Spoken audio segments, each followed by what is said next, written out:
So why then, if we in America subjugate a prisoner to a lifetime of confinement in some cases and servitude, or someone who owes a debt, you may be working for McDonald's, but you're really working for Citibank until that debt is paid.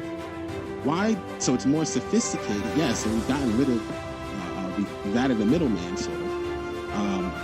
We can send the tax man to garnish your wages instead of forcing you to work for the person directly, sure. So yes, although be it more sophisticated, the concept is still the same. The borrower is slave to the lender. That's a age-old concept. It will always be the case. It's the case today. It was the case then. I need something outside of those scenarios in order for me to believe biblical slavery exists. I'm sorry. Yeah, and I kind of want to add this real quick to what Jill's talking about. So I'm going to quote Raymond Westbrook from History of Ancient Law, or Ancient Near Eastern Law. So in section 4.52 of his book, it's called Property Law. And this is what he calls property: a purchased, inherited, hired, or pledged person. So if that's going to be considered slavery, being someone that's hired, then maybe that's what we call a presentist fallacy. And I would like maybe Suris, do you know what a presentist fallacy is? Hey everybody, tonight we're debating biblical slavery, and we are starting with our Christian team in their 12-minute opening statement. Praise and Jill, the floor is all yours. So, biblical slavery. So, to preempt equivocation and or the very likelihood of us talking past each other with our interlocutors, our opponents must provide a clear case for involuntary servitude or subjugation. Anything less than this does not meet the requirements for biblical slavery. So here's a quick overview of the biblical socioeconomic system. One, Israelites and non-Israelites were under one law, Numbers 15 through 30. So it's impossible to convict Israel of mistreating non-Israelites, especially when God commanded Israel to love and not oppress aliens. Exodus 22, 21, 23, 9, Deuteronomy 24, 14, Leviticus 19, 34. So the biblical socioeconomic system was instituted to prevent poverty of both Israelites and non-Israelites by providing debt relief. Deuteronomy 24, 14, Leviticus 25, 35. If chattel slavery was such a thing, there would have been owners, Baals, not masters, Adons, because chattel, livestock, for example, would have been returned back to their owner, Exodus 21, 39 and 34, while escaped Aveds were not to be returned back to their masters, as Deuteronomy 25:15 stipulates. The Israelites and the surrounding nations were involved in a suzerain vassal treaty throughout the region, which makes it impossible for there to be chattel POWs. Both had contractual agreements to do specific jobs like military support and tribute. Example, Joshua 9, 3 through 27, 16, 10, 17, 3, Judges 128, and 30 through 35. For instance, God punished the Hebrew nation for their breach of the suzerainty treaty, 2 Samuel 21, 1. And the king of Israel required to compensate the Gibeonites for their loss, 2 Samuel 21, 2 through 9. This demonstrates that the Hebrew suzerainty treaty placed a higher order of obligation on the suzerainty, in this case Israel, than it did the vassal, in this case the Gibeonites, a situation unique in the A&E. So now we're going to go to, let me get this. So now the laws of the Hammurabi and the Covenant Code reflect the spirit of the law, not the letter of the law. So ancient Near East scholars Driver and Miles explain because none of the statutes in the law collections were ever cited in legal texts, whether in private legal agreements or in documents that stem from court documents. They never were intended to be external, but internal. Hence why the Pentateuch and Hammurabi are not royal edicts, but rather they are akin to English case law, which presents a rule whose spirit is to be followed, not its letter. And this is pages 10 through 18, Laws of the Hammurabi at the confluence of royal and scribal traditions, Pamela Barmash. So ancient Near East scholars Motyer, McKinley, Watson, Carmichael, Hillers, Malul, and many other scholars see the Covenant Code as mere scribal exercises for academic purposes, which are prescription in the sense of science, medicine, or divination, and are not legislative. This is from the scientific treatise. This is because the statutes are articulated in casuistic form as detailed cases expressed in conditional sentences containing a protest starting with if and an apodosis. Consequently, there's no way the supposed 613 laws of the Pentateuch can be pinned on God because only the Decalogue was apoditic, prescriptive. The reason why the Pentateuch and other Mesopotamian texts are viewed descriptively rather than prescriptively is because these codes were not intended to be legalistic, but rather function as a covenant relationship with the tribe's deity and his people. For example, would anyone say to love God with all your heart is to be considered legislative? Such insinuation is absurd. And John Oswald, so this is quoted by several scholars. I'm just going through Michael Guerin, J.D. Barry, Bellingham. I mean, there's just so many of them out there that subscribe to that, and they publish works on that. So busting misconceptions about the biblical slavery, contrary to what atheists peddle about the 10 Commandments not prohibiting slavery, the 10 Commandments do outrightly outlaw slavery. The 10th Commandment, which is thou shalt not covet, is very specific because it particularly prohibits coveting any chattel. The Hebrew word for covet, kamad, is used in regards to humans and other physical objects. Deuteronomy 7:25, Proverbs 6:25. The word forever used in Leviticus 25:46 is misapplied because it is used anachronistically by those who proclaim biblical slavery. This word forever, olam, means by mainstream scholars, A&E scholars, means to be jubilee or until the master's death. Moreover, how can Leviticus 25:44 through 46 be equated with slavery anyway? Because the Lord himself is called akuzah, property, inherited in Ezekiel 44:28. So Exodus 21:20 through 21 does not mean you can beat your slave or an aved to an inch of their life, because restrictions of physical abuse are provided in the following passages, verses 26 through 27. In fact, Exodus 21:20 through 27 are chiastic in structure and casuistic in nature, meaning they come as a group of repeated themes. The theme of this chapter is the death penalty first, then if not the death penalty, then lex talionis follows. So literally, if an abed is murdered unjustly, then the death penalty, and if they stay alive, then they are freed from their contractual obligation. And with that, I yield to my brother, JIL. Thank you, Brother Praise. Thank you, James, for having me on. And shalom to everyone in the chat. And thank you, Suris and Dr. Josh, for accepting the challenge. And it will be a challenge to prove involuntary servitude being forced on another. And just as my partner said, but let me be more succinct and more clear. Your task tonight is not to just find the word slavery in the Bible and say that's the end to be all for the debate. Your challenge, because according to the Jewish Encyclopedia, an article on slaves and slavery, the Hebrew term eved did refer to slaves as we understand a slave, or the definition thereof as we understand it today. But eved has a much wider meaning than the English term slave. And in many circumstances, it's more accurately translated into the English as servant or hired worker. So your challenge tonight, Suris, Dr. Josh, atheists in the chat, is to prove from the context provided surrounding the use of the word. Words are not univocal, they're equivocal. They take on the meaning of the context in which the word is used. That's a second grade lesson. I'm not trying to insult anyone, but that is a second grade lesson. There are actually assignments that are given to grade school students where they make up a word and stick it in a paragraph, and you have to define the word based on the context surrounding that word. Okay, so you need to prove involuntary servitude, not just suggest it is the case. Doulos was the word that referred to slaves, and it's also referred to slaves in the New Testament,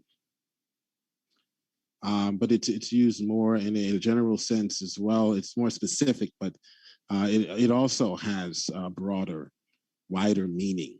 The word slave today is taboo, so we no longer use it to describe someone who owes a debt, took out a loan from Citibank, and now is forced to pay it back. You would have been called an evet in the Old Testament because you owed money, and you were basically, that was a lowly position to be in. Okay, that's why the scriptures writes to the Hebrews and says you are to be the head and not the tail. You are to be the one who was lending and not the one who was borrowing. The Bible does talk about forms of servitude. Okay, no one is denying that. Forms of servitude was customary in the ancient times before the welfare state. That is the way you paid back a debt. That is the way you paid for everything. You worked. It's a lot better than the welfare state that we have now where you don't work. So that was what was condoned or allowed or accepted in the Torah. There is not one passage of scripture that you can show us, other than in the case of war, other than in cases where we would confine someone today if they raped someone, or a war combatant, enemy combatant, we would call them. Other than in those cases, you will never find the Torah condoning someone being confined and forced into servitude against their will. The Hebrew servant maintained kinship rights, Exodus 21, Leviticus 25. They had marriage rights, Exodus 21.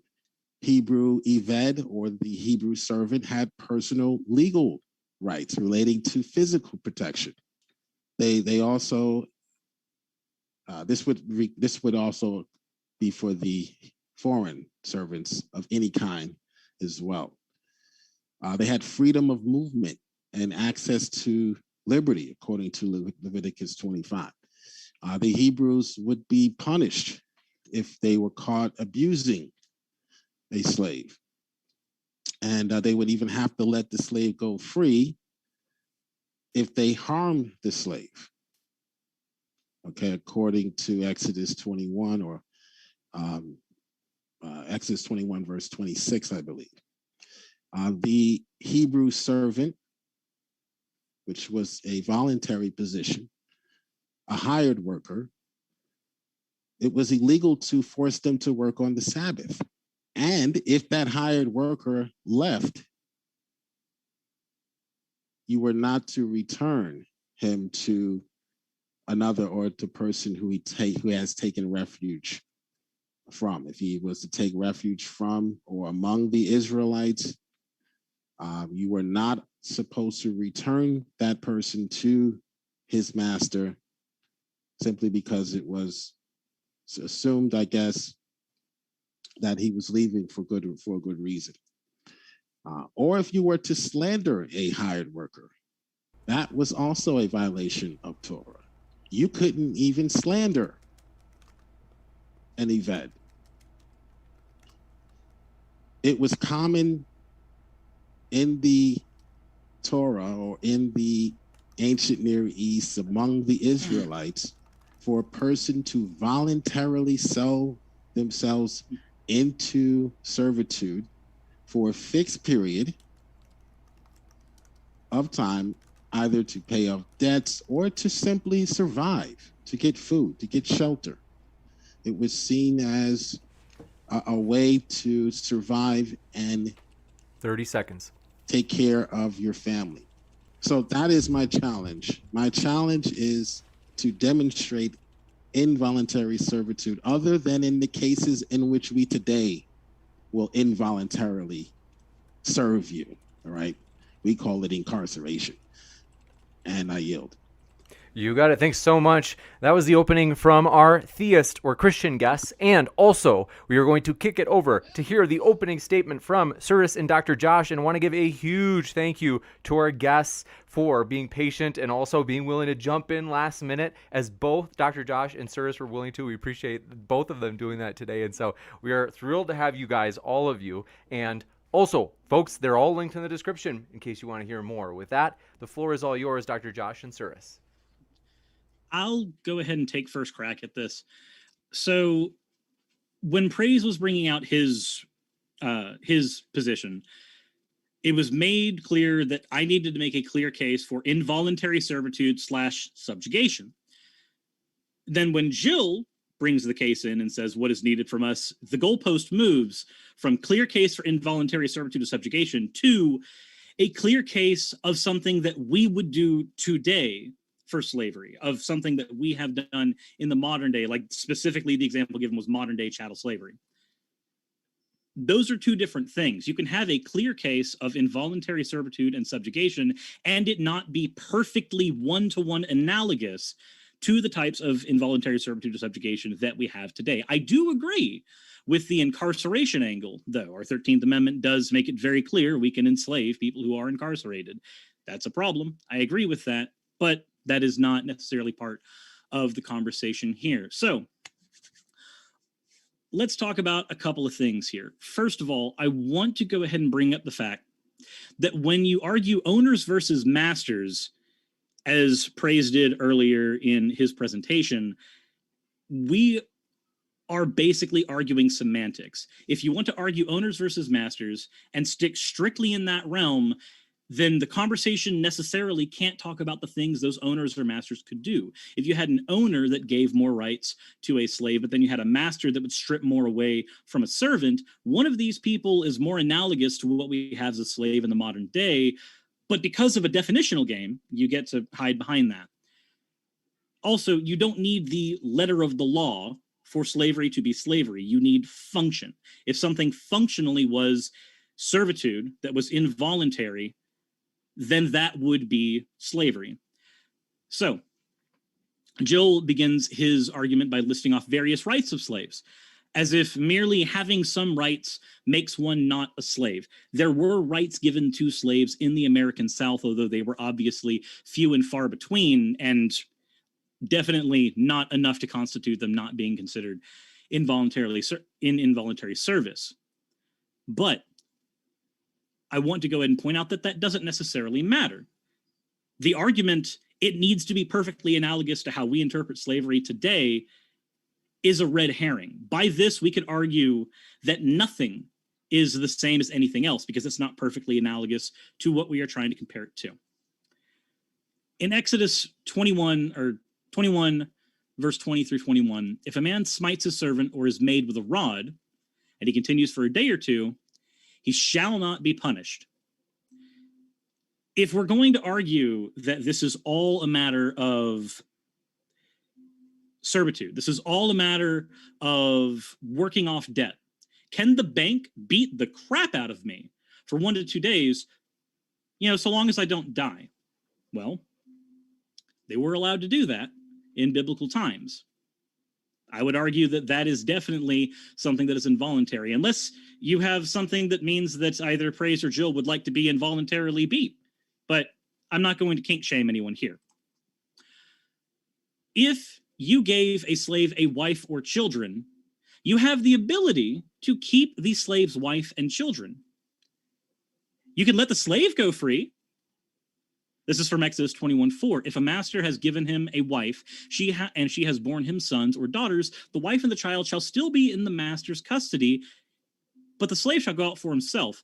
Now, you can make every single argument you want about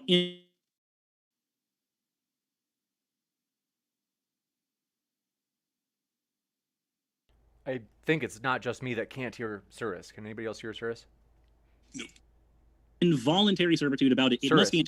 so sorry to interrupt. Is it working now? Oh, there we go. Now you're back. I heard you for the last 4 seconds, but otherwise I lost you for about 5 seconds, maybe 6. Okay. I just got the internet is unstable notification.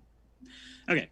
So my point was about Exodus 21:4. If the master gives a slave a wife and they bear children, the master is suddenly able to keep the wife and children, even if the slave goes free. Now, I don't know if any of you have been in long-standing relationships with significant others, but if a double bind was presented to me where I had the choice to either be a slave, continue to serve, or lose my family, that abusive double bind would inherently be involuntary servitude in my mind. Reason being, I don't consider ultimatums choices, and that is an ultimatum, an abusive one at that.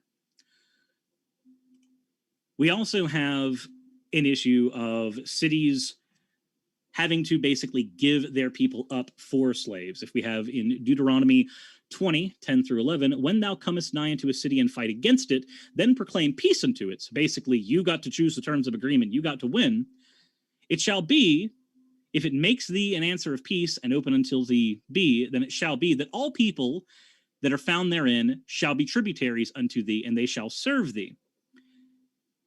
Now, if I get to take all these prisoners of war and I get to be the one that dictates the terms of peace, how voluntary can it be for the other side at that point? I'm literally the one who got to write the contract for them, and they can't really do much about it because they just got subjugated by my army.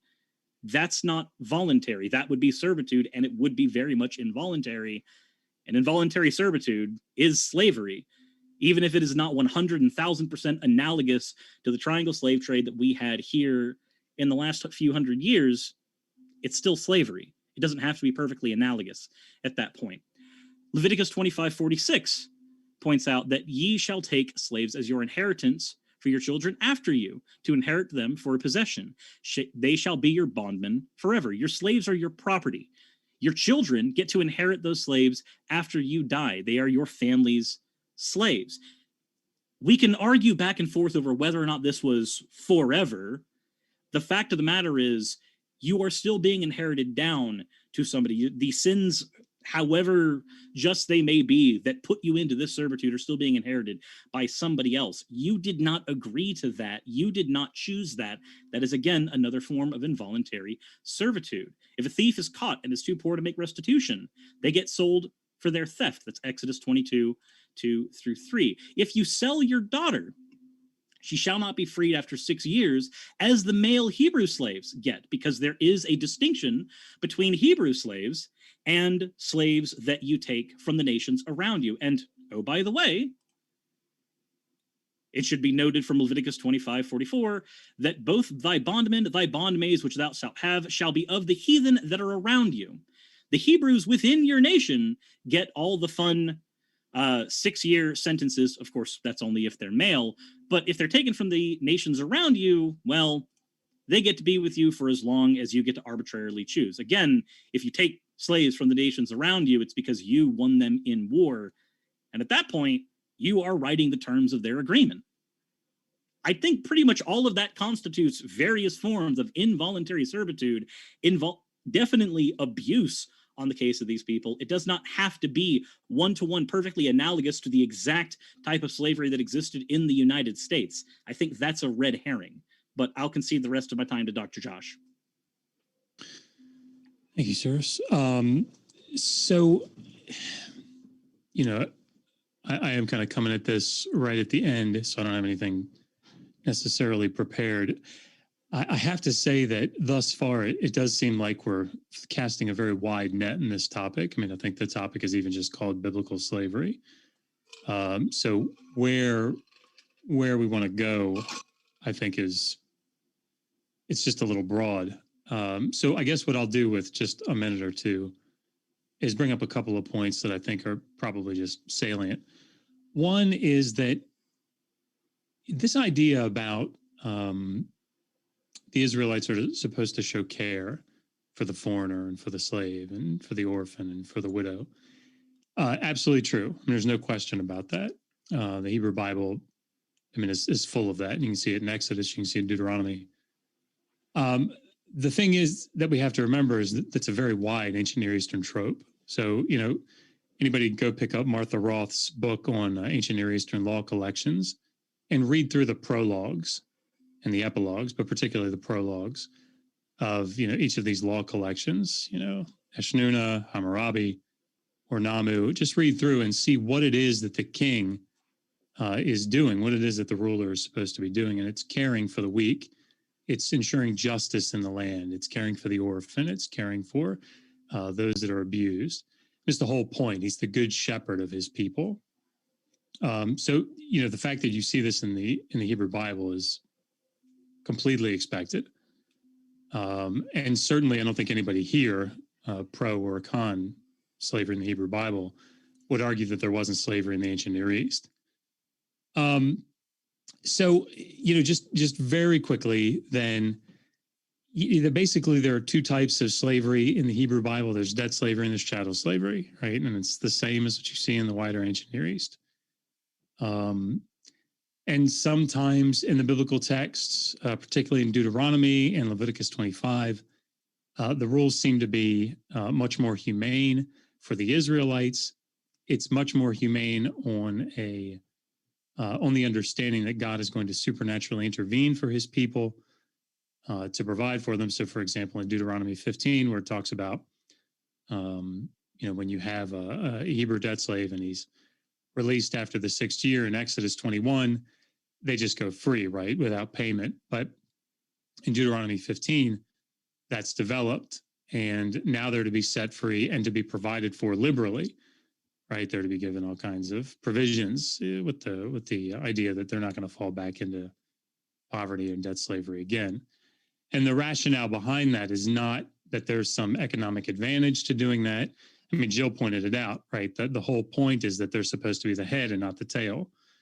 And the way that would come about is God says, I think no less than 7 times in the book of Deuteronomy, I will bless you, I will bless you, I will bless you. And the same thing is picked up in Leviticus 25, where similar things are seen. So, watching an Israelite in Leviticus 25 fall into poverty into different stages, the rationale there and not treating the Israelite as a slave, but as a hired worker, is that God is going to supernaturally intervene and take care of that. You see that all throughout Leviticus 26 and also Deuteronomy 28. So I don't know where specifically we want to go. I'm sure that will make itself clear, but I feel like so many things have been hit on that I don't know what else to address specifically. So I yield the rest of my time. You got it. We'll jump into the open discussion. Thanks so much to our guests for being here. The floor is all yours, guys.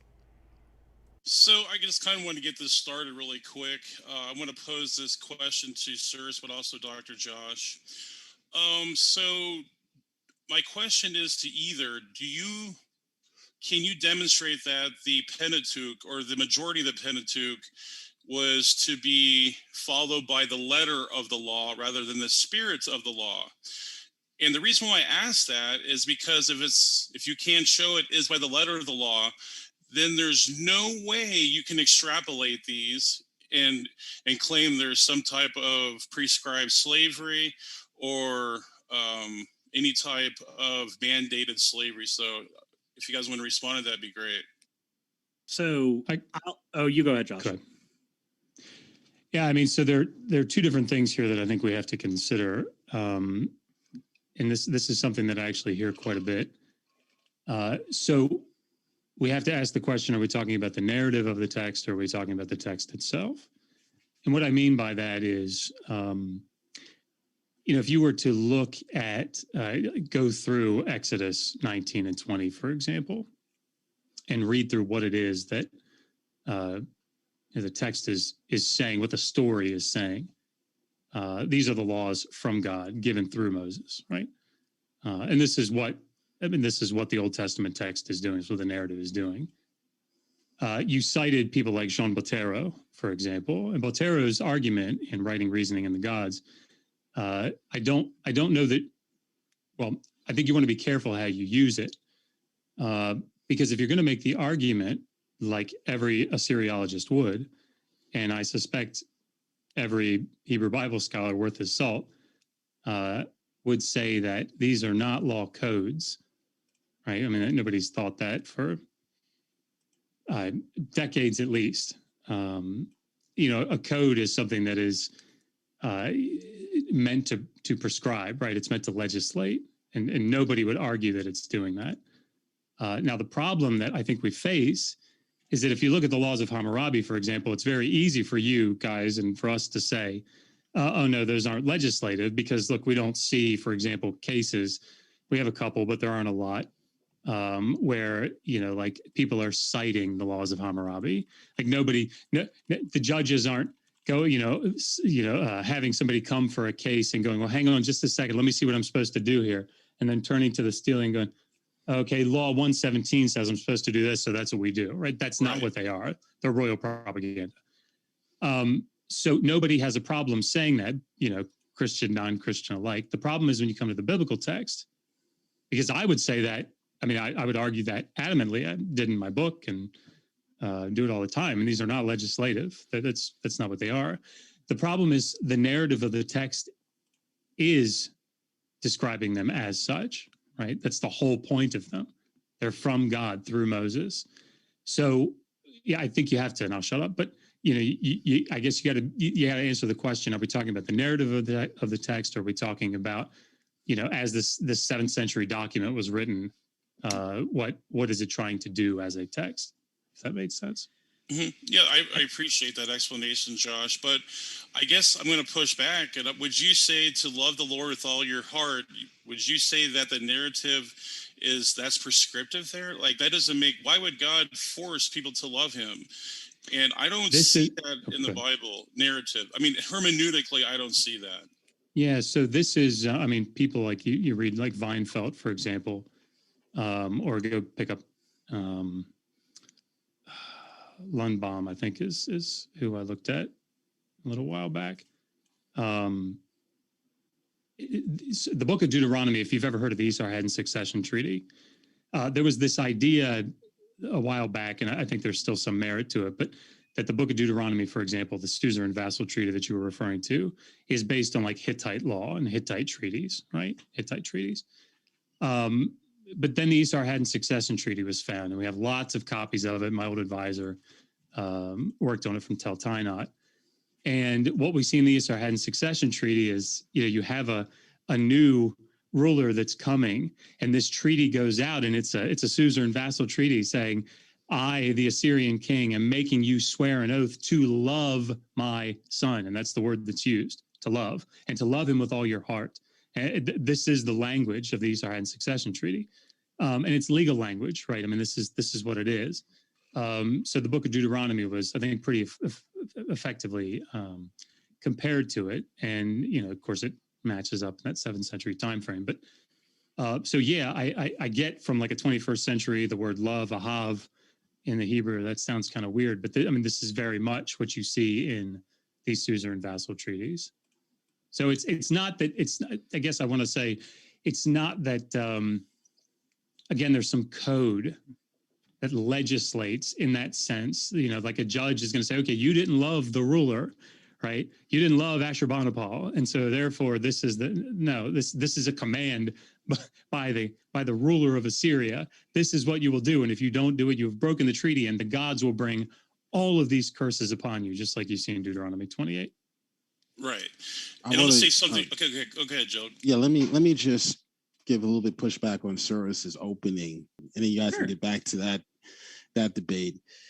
I'm going to read from Webster's Revised Unabridged Dictionary, the definition of slave or slavery. The condition of a slave. We're going to commit an etymological fallacy? Excellent.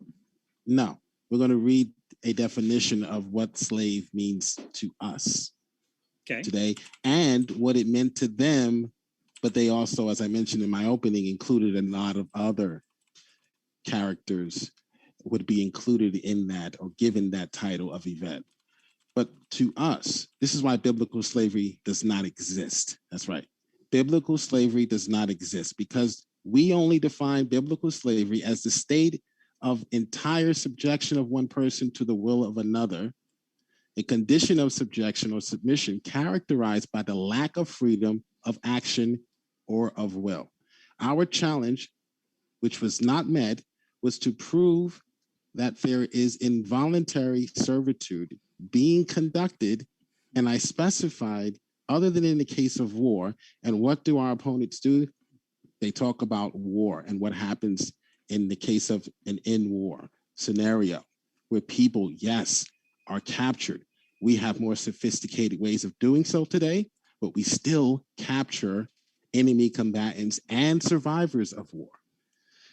Biblical slavery does not exist. If you're going to point to cases of debt, our opponent, Suris, pointed to the fact that people who were in debt were thrown in jail or made to pay that debt off.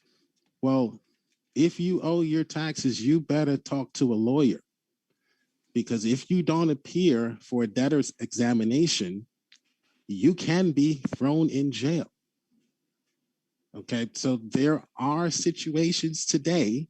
This is why I specified, if you're going to point the finger at the Bible and say, that is slavery, then you cannot live in a world, in America specifically, that would do the same thing to an individual who committed a crime, to an individual who was an enemy war combatant, to an individual who owed debt.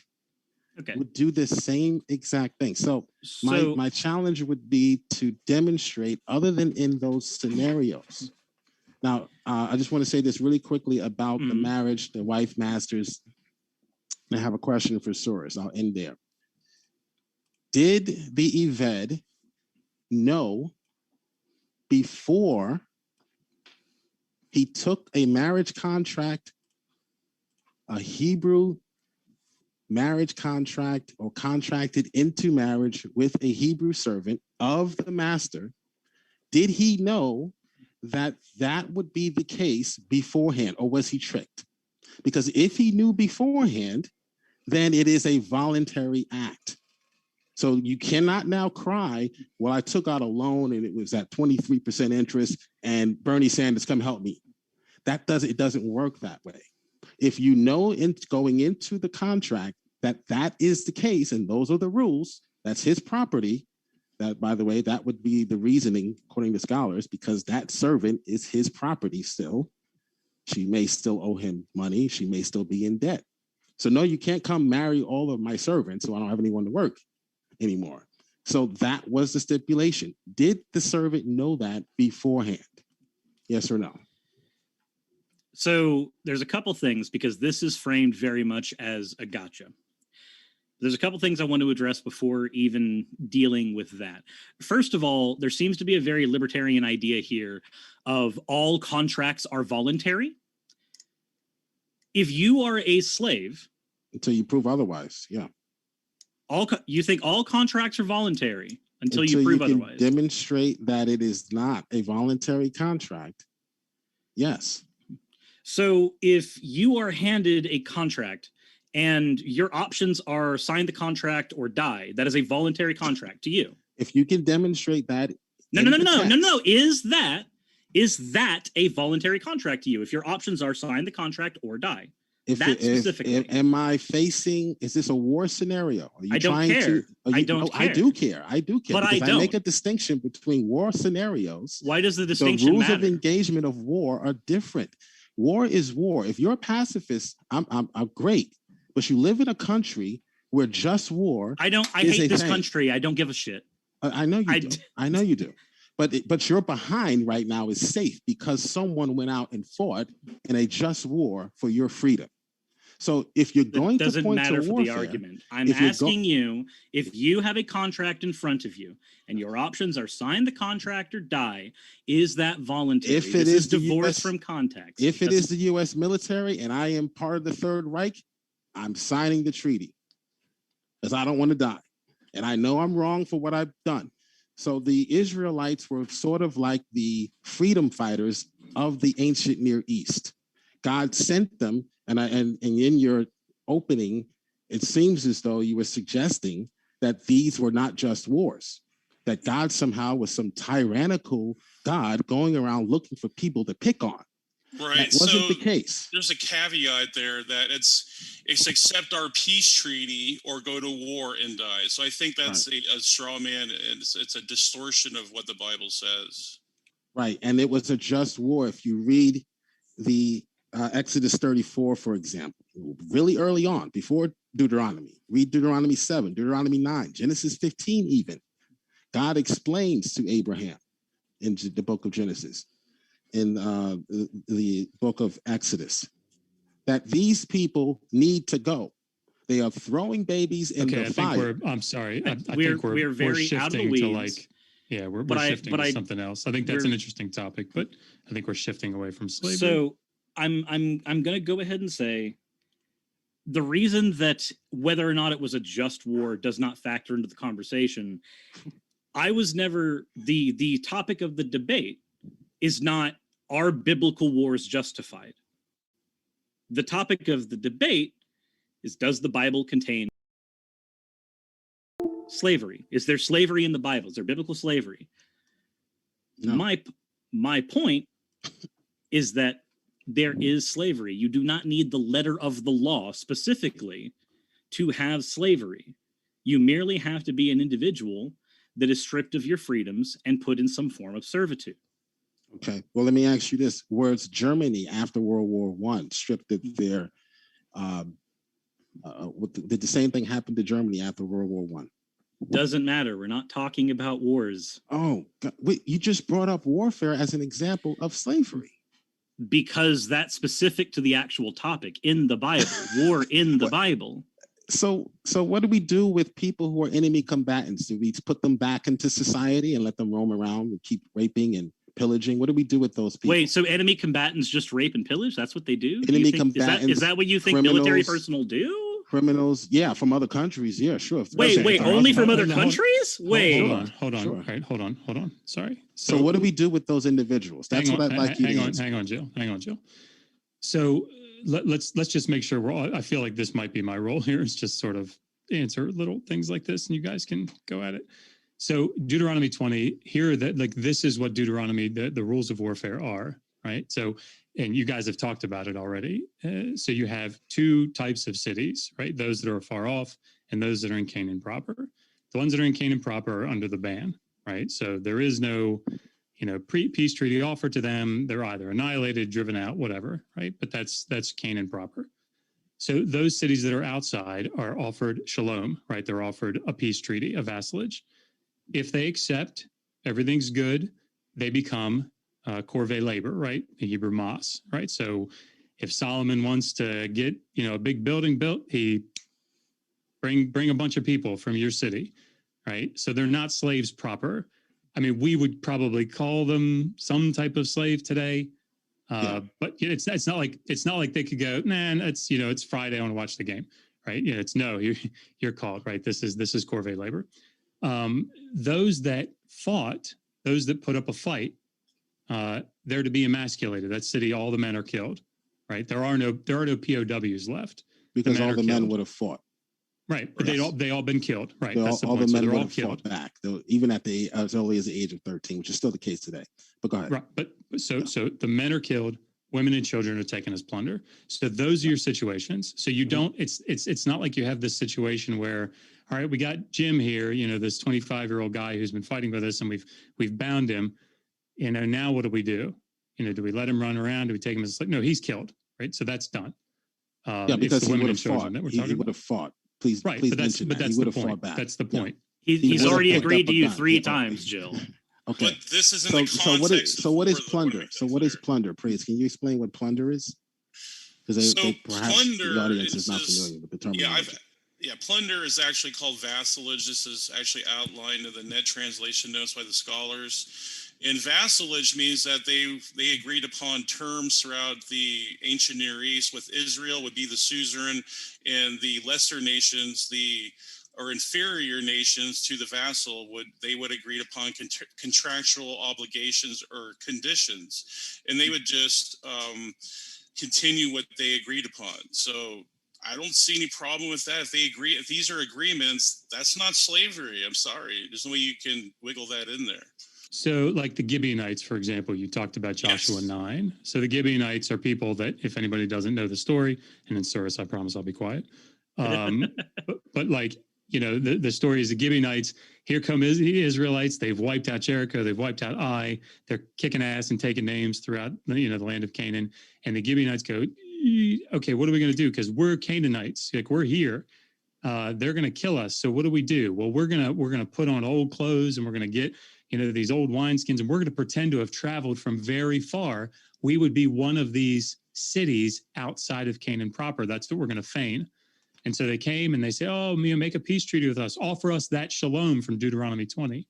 And Joshua, yeah, all right, that's cool. And then they find out, oh, they're actually Canaanites. So they're not wiped out because they made a vassalage treaty with them, right?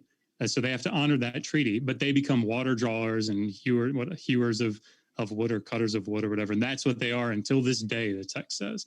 So, those Gibeonites are not taken as slaves proper into like people's houses and, all right, you're going to work, out in the field and then come back in. But they become corvée labor. They become that type of vassal. Right. So, would you say that, okay, we know that type of context of labor would not be equated with the antebellum South, right, Josh? You would agree with Correct. that? I would agree with that. Yeah. Okay. I would like an answer to my question. Did the master or did the Eved that took one of his master's servants to be his wife, actually, he didn't take her. I don't want to suggest that he stole her or kidnapped her. He was given a wife from one of the boss's workers, hired workers. Did he not Slaves. know that would have been the case, that he would have to stay if he married her before he took her hand in marriage? Did he not know that? There's a couple of issues. Issue one is that this is something that's going to vary on individual basis. Did everybody know the entire context of the law at all times during that time? Was everybody always educated on that? Is that because even today, in the age of the internet where everybody can pull up our laws right now, they don't. So I don't think either one of us can actually make a 100% argument on whether or not they knew. Sure. But the point is, you want me to answer it? Or? The point is by all means, you've be, probably got more experience in that particular field. So the law is not like envisioning these types of questions, right? So what the law is stating is that just as you see, and this is just sort of consensus scholarship, in verses 7 through 11, where you have the Suris, as you mentioned, the daughter that's sold as an amah, as a female slave. She is being used for sexual reproduction. That's the whole point. There's debate about whether it's marriage or if it's concubinage. Seems like it's probably more concubinage, but whatever. Because she is being used for sexual reproduction, her status has to change, because that's how it is in the ancient Near East. Because she's devalued at that point. And you see that in Exodus 22, you see it in Deuteronomy 22. So like that's clear. So what we see in verses 2 to 6 is essentially the same thing, but for the man. So for a male who's coming. So this idea that he has volition in this, that the master is saying, hey, I got this woman. If you're lonely or something, I want another slave. I want more, right? I want another slave. So I'm using you for sexual reproduction. This is what that male slave is doing. So it's not a question of like, oh, great, I get it. I don't have to spend my nights, alone anymore. Would he have known that he would be required to stay if he took one of these wives, several other wives he could have chose? I think you're assuming volition on his part. You're assuming that a slave that has a master has volition. You're assuming, yes, he does. He could leave if he wanted to. He can leave his master if he wanted to. Yes, according to Deuteronomy. Before 15. making the arrangement. While he's in servitude, the minute that the master presents the wife to him, he can just leave. He can leave at any point. Are you basing that on Deuteronomy 23, 15 to 16? Yeah, I believe so. Yeah. So I know this comes up a lot. And Praise, I know you like to cite Ray Westbrook a lot, but read what he says about it and what Kenneth Kitchen says about it, and Gene Haas, and any host of the scholars. Deuteronomy 23, 15 to 16 is about slaves that are escaping from foreign lands. And praise, as you talk about all the time, this vassalage, this suzerain vassal treaty. The whole point of Deuteronomy, and you see it over and over again. And Jill, you talked about it, the head, not the tail. The whole point of Deuteronomy is don't make treaties with the nations around you, right? So if you read how those two verses are formed, he's allowed to come in and stay in any place that he would like, in whatever town he would like. Unless he's a Levite, the Israelites have their own parcels of land to go back to. So, I mean, go read what Ray Westbrook says, but these are foreign slaves that are escaping from foreign lands. And the point is, you don't have... that really quick, Jill. Yeah, go ahead. You mind if I finish? Sure, go ahead. Sorry. So, the point is, don't have extradition treaties. You see it with Shimei. So you see this sort of thing in the biblical text, but this is about extradition treaties. That was only for certain nations, but go ahead, Praise. Yeah, so number one, Numbers 15 through 30 makes it really clear that the non-Israelites were under one law. So I don't think that is a sufficient explanation. I don't think that's a sufficient excuse maybe to separate foreigners, but also I don't think there's a foreigner distinction period. If I'm sure you are well read into this literature, Josh, that there was no ethnic distinction back then. There was no racial distinction. That didn't exist. So I don't know what that means. I don't know what you mean by that. Okay, homeborn. So I guess we can do it this way. So you were either homeborn into the tribes of Israel, or you were outside with these other religions that had their customs and beliefs, and you could be proselytized into the covenant. We would call those people foreigners, but not by race or not by, because we had Egyptians that were actually instituted into free. I mean, they were in Exodus 21:2. I'm sure you know this too, that the word there in the Hebrew is avri, and it actually means habiru, a habiru servant, which are Egyptians. They're Canaanites. So if they can come in if they can come in their own volition, and these are non-homeborn Israelites, so I don't see that being a sufficient explanation for those. So I don't want to derail this too much. Couple of things that I would say though is probably would be good to define ethnicity as you're using it.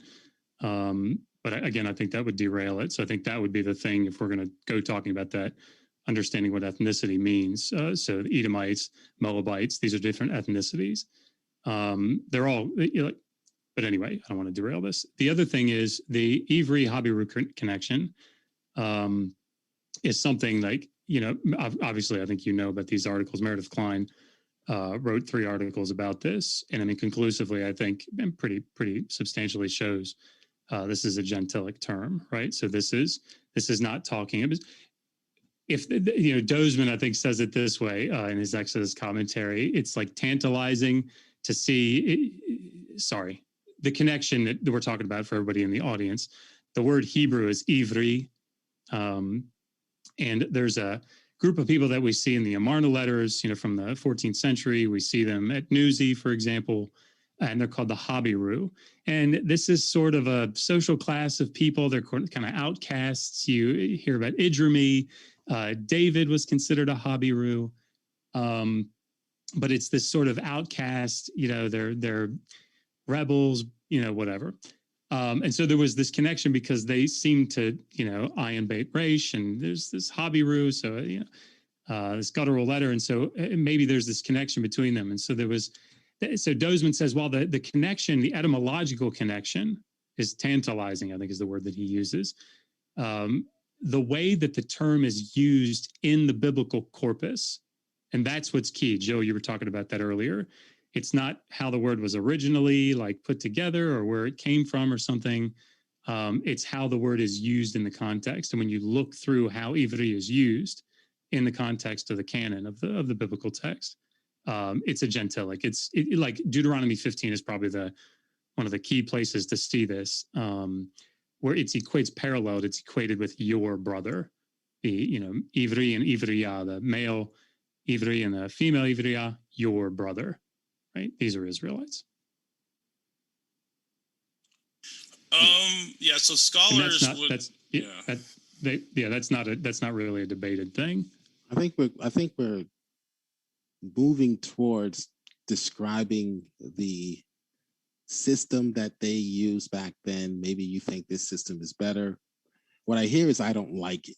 I don't hear I don't see any demonstration of a gang of taskmasters calling themselves Israelites going around subjecting people like Boko Haram to sex slavery, to any sort of forced servitude. What I see is a system in which debt is paid by means of serving the one you owe the debt to. And to Dr. Josh, let me just correct you about the treaties. Yes, the treaties were not, it was not that they were not to make treaties with anyone. God specifically tells them who they are not to treaty with. That these people, that the Canaanites, the Hittites, the Jebusites, first of all, the attack was on these people, was not on an innocent people. It was God's judgment against their abominations that they were performing and their sins that they were performing. According to Genesis 15, Deuteronomy 7, we can go to Exodus 34. So those were the nations that were listed that were not to be, that they were not to sign a treaty or an agreement with. I agree. Okay. So I'm still looking and searching for someone who can demonstrate that an innocent person, they did not owe debt, therefore they would not be forced to work. They would not have their property liened or a lien put on their property. They would not be thrown in jail for not paying child support or not paying their taxes, tax evasion. I'm sure that most of your audience, James, would have loved to see Donald Trump thrown in jail for not paying his taxes. But yet when the Israelites are doing that to the people who are outlaws, to the people who are not following the law and are not law-abiding citizens, they somehow are accused of chattel slavery. Biblical slavery does not exist. Why do I say that? Because how we define slavery today is not how they define slavery then. So you cannot look in the Bible. So are you looking for a definition of like how scholars define biblical slavery? Biblical slavery doesn't exist because in every case, and where so no, you're not looking for a definition that biblical scholars give for slavery. I gave an unabridged. Do you want I will give you 3 different biblical scholars' definitions of slavery. Again, and you've already given me those definitions. And again, those situations, Dr. Josh, this is what I'm trying to explain. I don't think he did. Okay, he can give them again. Those situations are the same today. In those scenarios today, we would incarcerate, and even up until the past 10 years, we would even force them to work. We used to call them chain gangs. In those same scenarios today. So why then, if we in America subjugate a prisoner to a lifetime of confinement in some cases and servitude, or someone who owes a debt, you may be working for McDonald's, but you're really working for Citibank until that debt is paid. Why? So it's more sophisticated, yes, and we've gotten rid of, we've added a middleman sort of. We can send the tax man to garnish your wages instead of forcing you to work for the person directly. Sure. So yes, although be it more sophisticated, the concept is still the same. The borrower is slave to the lender. That's a age-old concept. It will always be the case. It's the case today. It was the case then. I need something outside of those scenarios in order for me to believe biblical slavery exists. I'm sorry. Yeah, and I kind of want to add this real quick to what Jill's talking about. So I'm going to quote Raymond Westbrook from History of Ancient Law, or Ancient Near Eastern Law. So in section 4.52 of his book, it's called Property Law. And this is what he calls property: a purchased, inherited, hired, or pledged person. So if that's going to be considered slavery, being someone that's hired, then maybe that's what we call a presentist fallacy. And I would like maybe Suris, do you know what a presentist fallacy is? Presentist fallacy is when we take the etymological definition for a word as it was used thousands of years ago and impose a present meaning onto it. Not quite. So if you criticize an older culture with a modern lens and actually condemn it, that is a presentist fallacy here, because if modern terms, if we're going to call hired people property or chattel slaves, then that's an issue. And I think that's where maybe Josh, I think maybe that's what his definition is. I'd like to actually hear that. So Josh, if you wanted to clear that up, I'd love to hear, is that true? Do you consider a hired person property? So I think Ray Westbrook is probably talking about property law there. I mean, I'd have to look at the passage you're describing. It's a 1,200-page book, 2 volumes that you're reading from. But do you know if he's talking about in the Old Babylonian period? Is he talking about just in his introduction? He's talking about in general servile conditions. What section? Do you know what section it's in? I know you said section. Right, yeah, but is that in his introduction? He's got a lengthy introduction, or no, it's not the introduction. No. Okay, I mean, I'll take a look at it. But so the idea of property law, for example, and I'm just spitballing because I don't know what that section that he's describing is talking about specifically. But Ray Westbrook talks about property law as it appears in Exodus 21, for example, and he says there's even a tension inside of the way that slaves are treated in Exodus 21. There are some places that it seems to fall under property law, like with the goring ox. And then there's some where it seems to fall under family law, as in verses 20 to 21 and 26 and 27. So there's, when the slave is gored, for example, this is under property law. The owner of that slave is remunerated with, or, paid back with 30 shekels of silver, right? He's made good on his loss. He's made whole. Whereas in Exodus 21, 20 to 21 and 26, 27, the crime is committed, of course, against the person of the slave. And so because there's this retribution in some form, he considers that closer to family law. So there's tension inside, but I'd have to read the section that he's talking about. So that's a whole other rabbit trail with the gored ox thing, because I do believe it's negligent, or he was not negligent in that case. I just think, he was negligent, and it was just of a misunderstanding, or his ignorance or whatever. He wasn't paying attention. That happened. So we can go into that later on. But I guess my point here is that, that seems to be the case with other scholars too, that they call property people chattel, people that are hired. So I don't know, like with modern terminology, we have to be careful. We have to define our terms. Contractor. So there's a thing that's happened there. I want to point out. You listed about 4 different things that were considered, or 4 different types of people that were considered property, from somebody who was in indentured servitude, somebody who was captured in war, somebody in prison, and then you had somebody who's hired, and then you focused on somebody who's hired, who's just focused on this, ignoring that we probably would consider everyone else in those categories to be a slave. Like, I don't know why we're focusing just on a person who was hired merely because they're part of the definitions in property law. Because they were citizens. If you're going to shift the conversation to warfare, then you have to explain to me why the Versailles Treaty was the way that it was.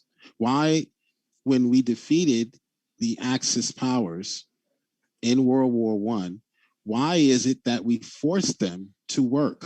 Yes, we forced them to pay reparations.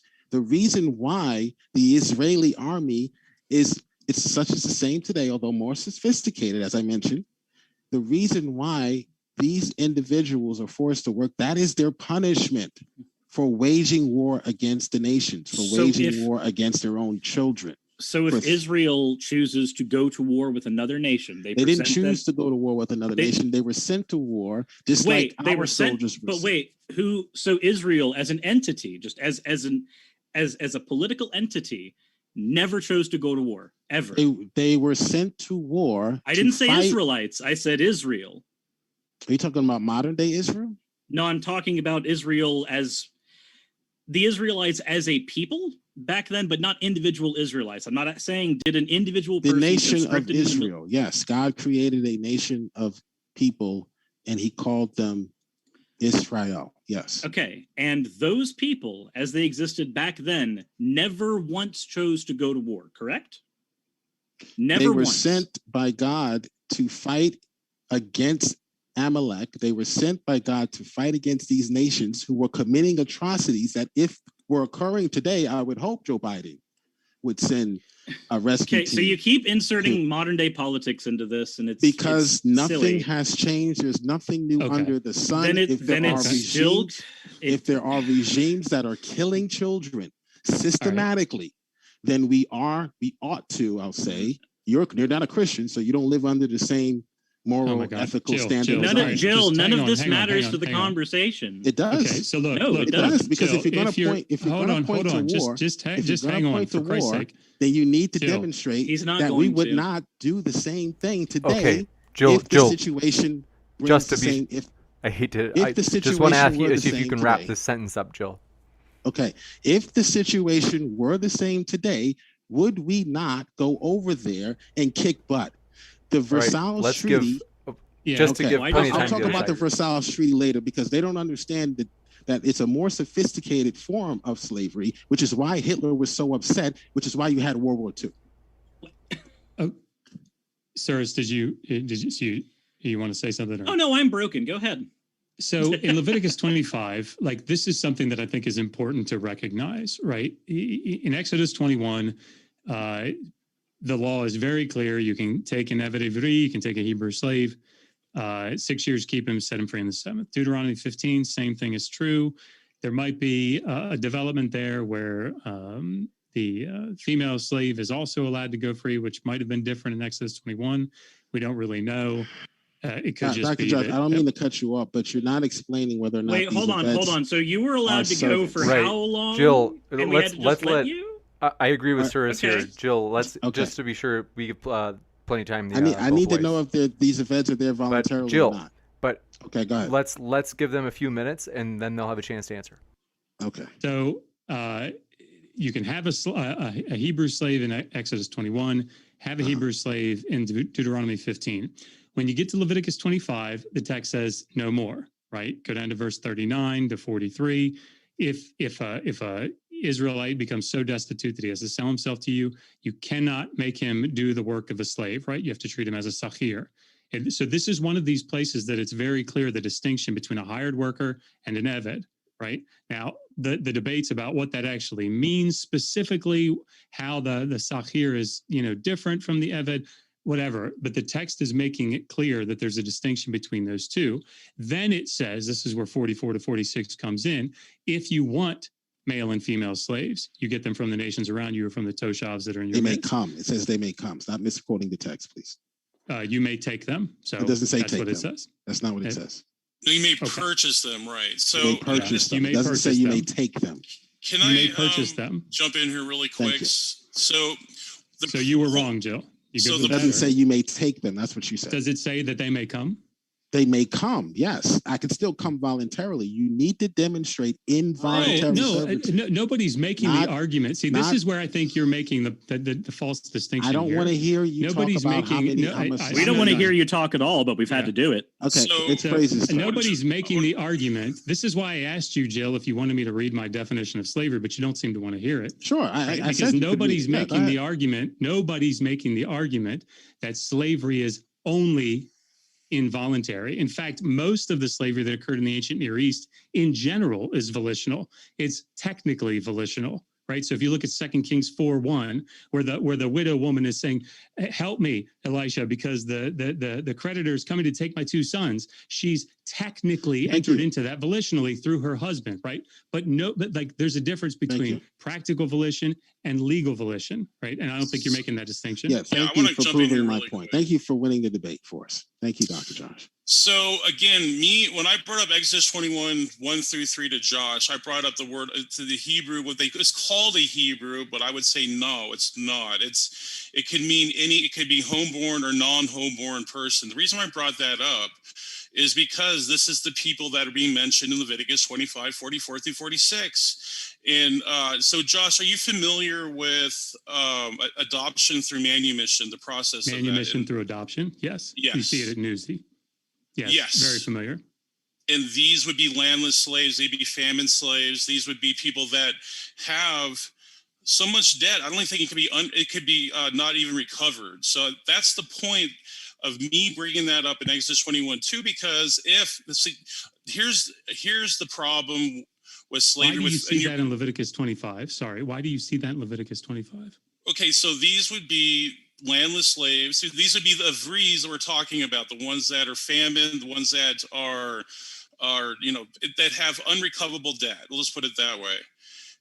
So they had there's two ways they could operate. They would have to go through the court system. They would get legally adopted through their master. And then when the master died, they would receive the house and all the things that the master has.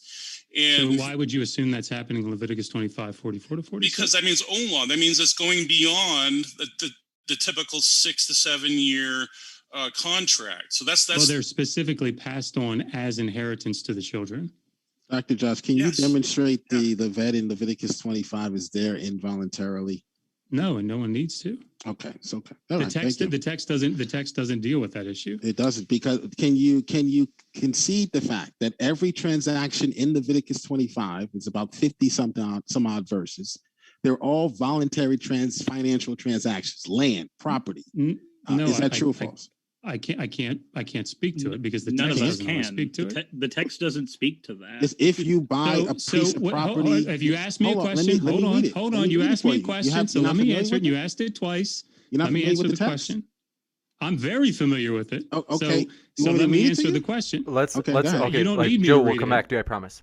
Go ahead. You're a cool guy.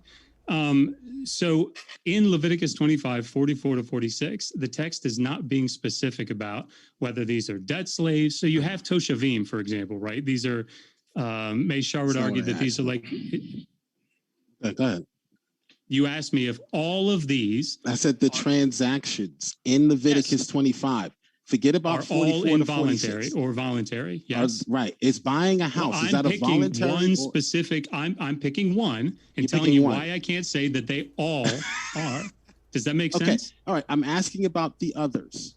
All the other transactions. We're talking about context. Wait. Right? So when you lose on one goalpost, you just throw it to the other one? No. I didn't say about Leviticus. Your first. Hold on. No. Let Dr. Josh answer. Leviticus 25, the entire chapter. All of the transactions, except for the one you want to pick out and say this is involuntary, not you. You started off saying all. I haven't said that it's involuntary. I said not you, Dr. I just said not you, Dr. Josh. You listen. No. I said not you, but most atheists, the internet tropes, most atheists will pull that passage, Leviticus 44 to 46, and swear to their God of Google that this is an involuntary servitude. So I appreciate the fact that you are not making that same mistake or assumption. Yeah, I don't. Okay, so here's my question. Jill, my question is, you've been talking a lot. Can you make this short and pithy? Yes, it was very short. My question is, in Leviticus 25, every other transaction besides that one, are they voluntary business transactions as you would see today, buying a home, buying land, or are they transactions that are forced on or abrasive or someone being subjugated and forced to sell their land, for example? Yes or no? That seemed very loaded. So no, I would say that for the most part, what you see is a progression of Israel. If you're not talking about 44 to 46, what you're seeing in the text is a 3-stage progression of poverty that's coming upon the Israelite, right? So he has to sell a parcel of his land. and ultimately he has to sell all of his land, and ultimately he has to sell himself, right? So these would all be legally volitional, right? They'd all be legally voluntary. That's not really the debate, though. Okay. Thank you for answering my question. Yeah, They were all legal transactions, legal, and they would be legal and morally, ethically sound. I don't think today. anybody's arguing that any of them are illegal. Okay, well, 44 so, to 46, many people argue this. Okay, let me just something really quick, Jill. So these people, Leviticus 24 or 25, 44 through 46, we call the same people in Exodus 21:2, the Ivri. Why do you say that, though? Well, because they get their ear pierced as to have a permanent commitment to their master. So all you the mean people in Deuteronomy 15?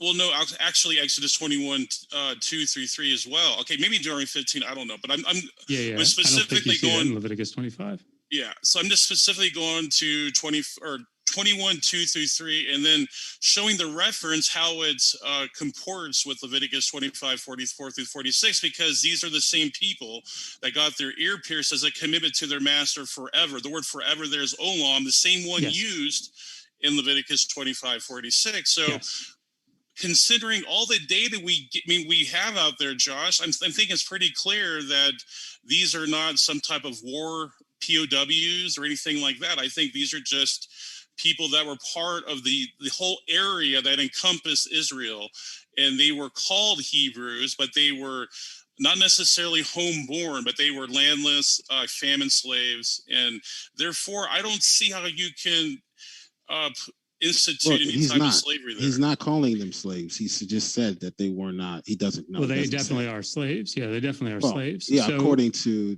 their language that they use. Hang on. So, okay. We wouldn't call let me them see if I can. Today. You done? Okay, good. So let me see if I can steel man your argument, Praise, just so I understand what you're saying. You're making the argument that in Exodus 21, 2-6, these Ivri are actually Habiru. Yes. Okay. So just so everybody follows this, that's watching, and Suris, I'm really sorry. I gotta stop talking. You're fine. So the Habiru that you see in Newsy, for example, this is like the one place that we see them.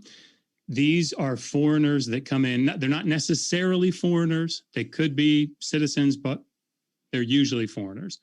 They come into Newsy and they go to often wealthy people and they say, look, I will serve you as a slave until you die, right? And I will give you, I'll take care of you until that time. And when you die, I'll do the proper burial and I'll do funerary rites and all these things. And then once there's a contract that's drawn up, and once all those obligations are met following the death of the master, they are manumitted through adoption, right? And they inherit. Yes. So like what we see with Eliezer in Genesis 15, this is what Abraham's thinking to do, right? Oh, that, Eliezer, the steward, whatever the KJV says in my house, will inherit, right? This is the point. This is this manumission through adoption. Okay. So then, Praise, if that's what you're saying, then you would say that these are foreigners in Exodus 21 because they're coming in just like they were in Newsy. Yep. And that when we see foreigners then in Leviticus 25, 44 to 46, that those are actually Habirus. Okay. Yes, exactly. Okay. All right. So I understand your argument. There are a couple of problems with it that I see. One, the way that the biblical text uses Habiru, even in Exodus 21, sorry, not Habiru, how it uses Ivri, even in Exodus 21 seems problematic for that. It seems to use it as a gentilic. Even, for example, in verse 7 or 8, maybe even 9 of 21, where it talks about the master has no right to sell the daughter to a foreigner. Right, so there seems to be this distinction between an Ivri and a foreigner. But the point is that even if we granted for a second that Ivri, which doesn't appear in Leviticus 25, even if Ivri means Habiru, and that Habiru is what's intended in Leviticus 25, it doesn't seem to follow because there's no manumission when the master dies, which is what it's all about. He's passed on as inheritance. So there is no manumission at the death. It's like the key thing about it. There's no manumission. Well, I don't think any of the texts would indicate that. I just think the word olam would necessarily mean that. So are you saying the text is supposed to say they were manumitted after the master dies? I mean, does that what the That's what it would Mesopotamian say. text say? Well, can you give an example? That's what you would see at Newsy, for example. Oh, Newsy, like you would okay. see, I mean, and not just Newsy, but I mean, like that's where it's like you can go pick up. Damn, there's a new book out. I can't remember what it's called, but it talks about that type of manumission. But there's adoption contracts in Old Babylonian period by Martha Roth that you could pick up from Eisenbrauns. But the problem with this, sorry, I've gotten way too technical on Suris. I'm done after I say this. I'm so sorry. The main problem with this is that the word olam there, like I think you're right, Praise. We don't want to read into that some like anachronistic for all eternity, like, into the time that will be in heaven or something. That's not what I think the text is doing. The word olam there, in the same way that you have the eternal covenant, the berit olam, what you see even in these slave contexts in Exodus 21 and Deuteronomy 15 is from this point forward, right? Into the future indefinitely is the point of olam. So yeah, I'm done.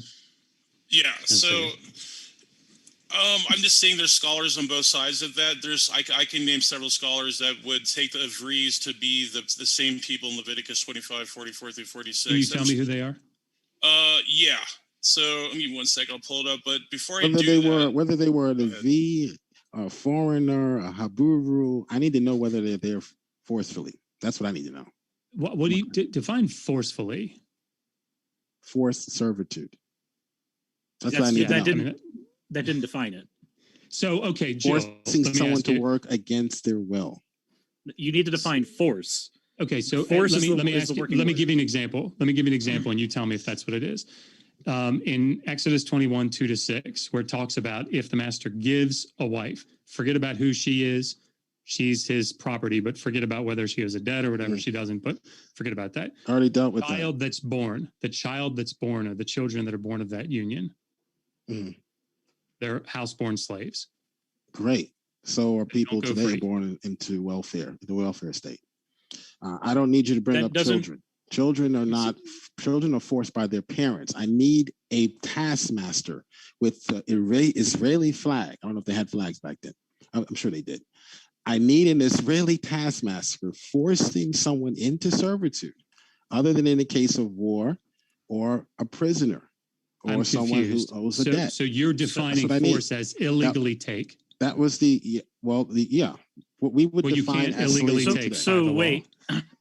That's what I need. That's the question I asked you last debate. Why would the law stipulate you can illegally take? Why would the law stipulate you can illegally take someone? Why would it do that? Why would the law stipulate?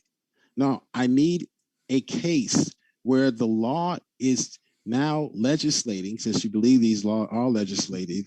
These laws are legislative. I don't. Oh, you don't? Okay. You're a student of Westbrook, I hear.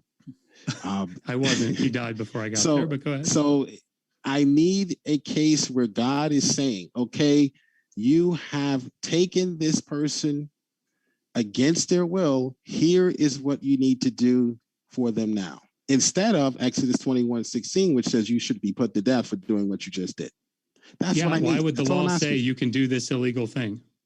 Exactly. I don't understand your question.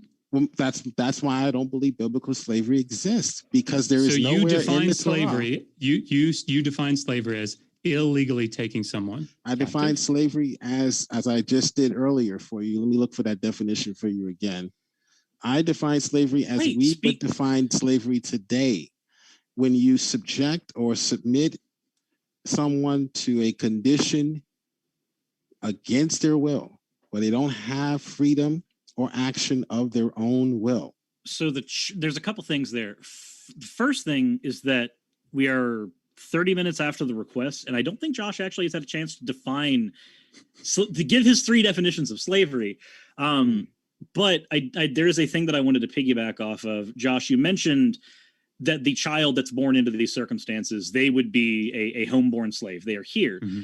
This child, what options does this child have? Like, are they just stuck here? Like, when are they released? When they become of age. Wait, where does it say that? Where does it say when they become of age? Deuteronomy 15, the law would apply to them when they became of age. Until then, they were under their parents' jurisdiction. Parents still have autonomy over their children. You could make the argument in Leviticus 25 when the Jubilee is instated. You could make the argument that they're free to go then, but I don't know that that's actually the case. Moreover,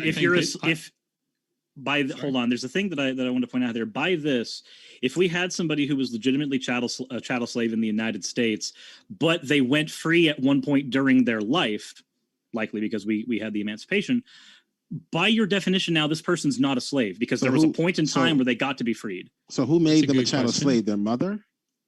Their parents made that decision for them? That's not what I'm looking for, sir. I need you to show me. You're looking. I need you to show me. You're okay Israelis, with that, though? Like, if the parent says, yes, we are going to move and work on this person's farm because this person has money and we don't, and you are going to bale hay, son. Guess who's moving to Arizona to bale hay? And you're okay with that? I have no problem. You have no problem with that. It's a servitude. What is that wrong with is servitude? The way it's just servitude. Yeah, I'm confused. It's just You're not servitude. now, if somebody from Arizona comes and kidnaps me and says, your children are coming to work for me, now we have a different story. So even in America today, what was going on then, as far as the servitude is concerned, it's a parent's decision to make for their family. So you were good with 2 Kings 4. So you agree that a child that is born into a slave family, no position to judge that family member's decision. You are in no position. I'm not judging the family member's decision. Yes, you are. You're judging a parent's decision for their children. Let's hear from Jill, Suris.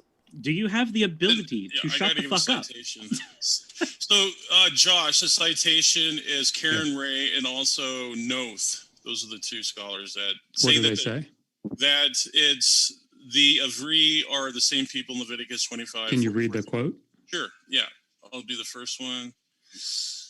So this is Karen Ray. The buying of the Hebrew servant in Exodus 21:2 would most likely refer to a foreign Habiru servant in Leviticus 25:44 through 46. And then Noth, he says, the main argument against the assertion that the Hebrew of Exodus 21:2-6 was an Israelite is Leviticus 25:44 FF, where it is required that slaves in the possession of an Israelite to be foreigners. However, Leviticus 25 has no practical importance as evidence. It is more likely that the entire passage from VV 39 FF is unlaid in some ways to be understood as substantially rewritten recapitulation of Exodus 21:2. Right, but I don't think you want to use that one.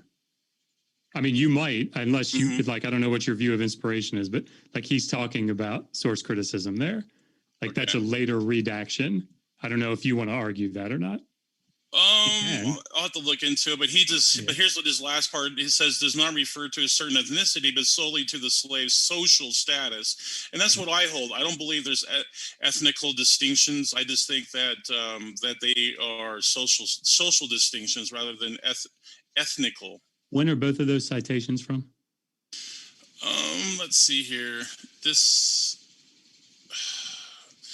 I've never heard of Karen Ray. So this is Daily Martin Life. Note? Go ahead. Is it Martin Note?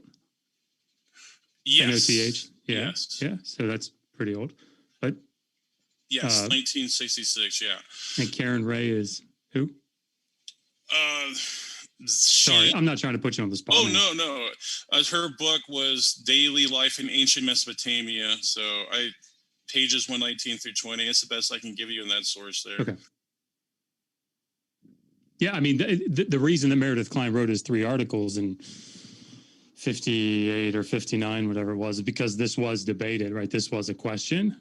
But I don't think there are many scholars that I can't think of one, but I doubt there are many scholars today that would say that there is any more than an etymological connection, possibly. But do you see the predicament here, Josh? So I'll explain the predicament here. So Exodus 21:1-3 is either a homeborn Israelite or it's a foreigner, which means there's no rigor among natives. So there's no way you can say that there's some type of instituted slavery in Exodus 21 at all. Or you have to hold on. You have to slow down and say it again. Okay. So there's a predicament here. I think that it becomes problematic because if you read Exodus 21:1-3, you either interpret the Ivri as a homeborn, which as an Israelite, right? Okay, one that is of the nations, and which means that there's no rigor that can be enforced, that can be put upon them. And this is Leviticus 25:46 that says that. But here's the other part of the predicament. But if they are foreigners, they came in voluntarily, which you would have to admit. So either way, hold on. If they're foreigners, if they're foreigners, they came in voluntarily. Is that what you said? Mm-hmm. Go ahead. All right. I just want to stay with you. Sorry. Yeah, it's basically like a syllogism. But so premise one is, since the foreigners. I got premise one. Sorry. Okay. I don't want to cut you off. I just want to make sure you get through it. So the other premise is, if they are homeborn, that means that there could be no rigor and forced upon them. And this is in Leviticus 25:46. So which is it? So they come in freely, or Okay. So here's the problem with your syllogism. It assumes. And you can hold it like it's okay, but you're assuming continuity between Exodus 21 and Leviticus 25, right? You're assuming that these are all saying the same thing, just like in a different way. If you read John Levison, for example, I think the Making of the Lemma or something, this is sort of just common idea here. Deuteronomy 15, Leviticus 25, these are later texts that are reworking the covenant code of Exodus 21. So I agree with you. Like, it's problematic if they're all to be harmonized, right? So you run into more problems than this. You run into problems like, all right, so like in Leviticus 25, how does the 7-year thing work? Are they released in the 7th year or the Jubilee, whichever one comes first? Like, you have to wrestle with that. Richard Averbeck wrote an article on this recently that I disagree with his position, but he's a really good scholar. But so yeah, I mean, but this is the product of trying to see these not as, either different redactions or different sources, but as seeing like, single authorship, maybe even mosaic. Well, no, I wasn't even trying to connect those two. I'm just giving, if they're foreigners or not, either way, I don't see how that you can imply any type of slavery in Leviticus 25 or Exodus 21. I'm not even trying to connect them. I'm not even trying to do that. Sorry, your first premise sounded like you were making the connection that. No. Okay, well, let me say what I thought you were saying. Oh, okay, go ahead. It sounded like you were saying, and Suris, I'm sorry, I'm going to be quiet.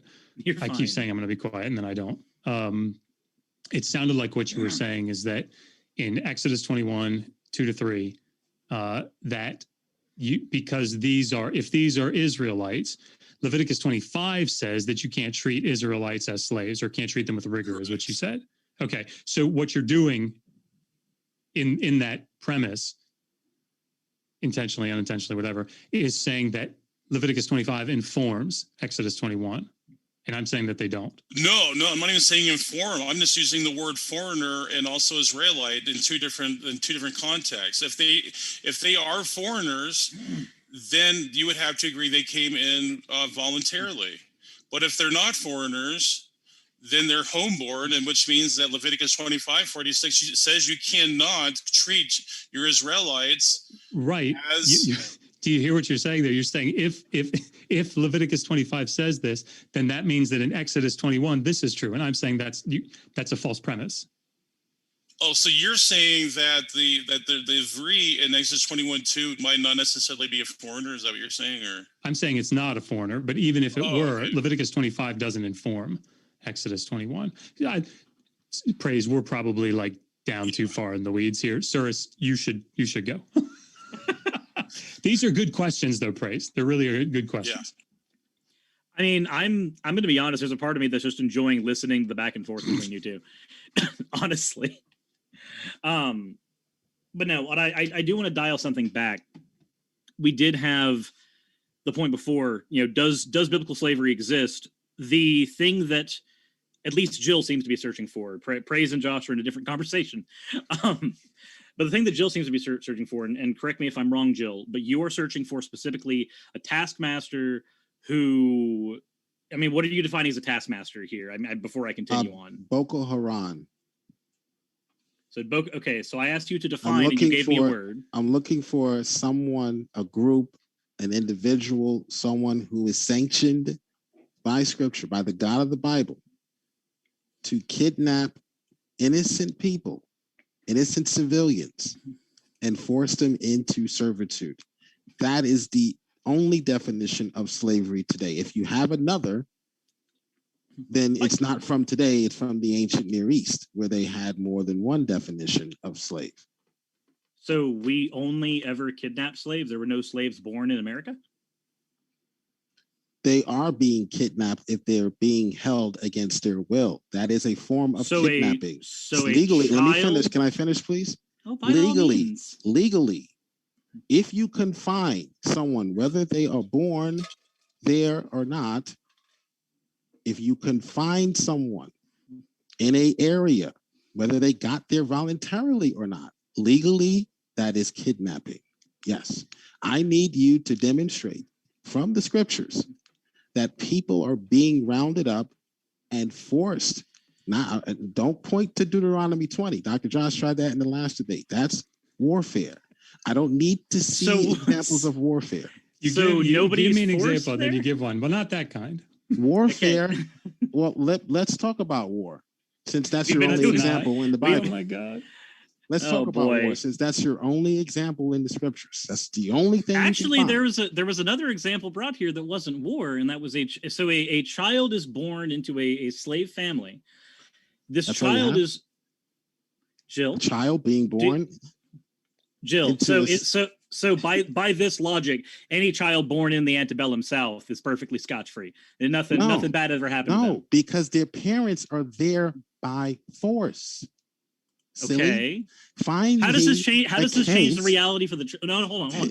How does this change the reality for the child? If my parents, Your Honor, he wrote a book. I'm waiting for you to show some. But anyway, I'm asking. I'm answering. Your Honor, he wrote a book about. I haven't even. He wrote a book about his sexual exploitations, about how many women he slept with. Therefore, rape. What I need you to do is find a case in which people are forced, or in the case of a civil or a civilian, someone who is law-abiding, someone who was just sitting and minding their own business, and then the evil Israeli slave came. Now, if you want to point to war, we can talk about war. Can I ask a question? Was there slavery in the ancient Near East outside of Israel? Outside of Israel, I'll give you a chance to respond, Jill, but first I just want to let people know, folks, we will be going to the Q&A shortly, and so I want to give you a quick reminder. The Midianites, I don't know who made that sound. Which one was it? That was praise. It was not me. It was me. Okay, I'm sorry about that. So what we will do, I do want to quick remind you folks, our guests are linked in the description so that you can either hear or read more from all of our guests as they're linked. And that includes if you're listening via the podcast. And so, by the way, folks, pull out your favorite podcast app and find us on that favorite podcast app, as we've been really excited to see a lot of downloads. So it's apparently useful, and want to let you know if you're listening right now via podcast, Josh, Suris, and Praises and Jill's links are all in the description as well there. And so back to you, Jill. Yes, to answer your question, the Midianites were famous for practicing chattel slavery. Okay, so like, so like the Babylonians, the Assyrians, the Hittites, all of them. Okay, because kidnapping's illegal in all of those places. Great. That doesn't prove they didn't practice chattel slavery. I agree. Hold on, but so the fact that the letter of the law did not support them kidnapping and therefore having chattel slaves because they were holding them against their will, the fact that the letter of the law did not state specifically that they couldn't, or for them it does nothing, but it's the entire argument if we're talking specifically about Israel. My argument is that if you were to do what happened to Joseph, let's say, if you were caught, even if that person had been sold to you, that's the stipulation you might be leaving out, that's not in the ancient Near Eastern law codes. If that person was found with you, you were put to death, even if you did not initially kidnap them. So what Joseph's brothers did to their brother would have been punishable by death under the Mosaic law, because they sold him against his will to the Midianites, who were willing to accept that type of or the Ishmaelites. Yeah. So that would have been punishable by death in the Old Testament or in the Mosaic Law. I'm looking for someone who is put in that position, and then God says, okay, you may do this, you may do this. These are the rules on how you are to treat this person. I would not serve a God that would legislate someone who was forced to work against their will, other than a prisoner, other than in the same circumstances that we would allow such behavior or such treatment today. I feel want like prisoners to be forced to work. I don't want them just sitting there watching cable. I don't even have cable. I want them to be forced to work. I like the chain gangs, and I think the same should be done with prisoners of war as well. In fact, Geneva, our own Geneva Convention, says that they are to work based on their ranking. They are given certain positions to work. That is the same today. Jill, so why stop, then? Just pause. Come on, man. Just pause. Okay. For Christ's sake. Look, I feel like this whole thing was sort of set up one way, and then you asked a different question. So you seem to be saying it's illegal to kidnap someone.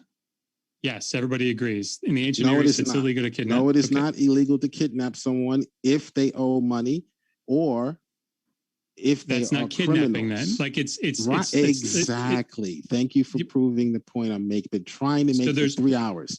We right, don't but that's call why it, I asked. Jesus Christ, Jill, stop. We don't call it kidnapping today. We call it an arrest. Okay, I need you to stop so that I can finish what I'm saying, because it's kind of important. So what I'm saying is what you're saying is illegal in the Hebrew Bible is illegal in the ancient Near East. That's why I asked you, do you think the Babylonians had slaves? Do you think the Assyrians had slaves? And you said yes. And I said, well, it's illegal to kidnap people there too. But you're not. That's what I'm saying. I think your definition of slavery. No, you're not listening. I'm talking about a civilian. I'm not talking about kidnapping a rapist. Yes, the government has the right to kidnap. Exactly. So what I need you to do is show in the scriptures that people are being rounded up for no reason whatsoever. They don't owe any money.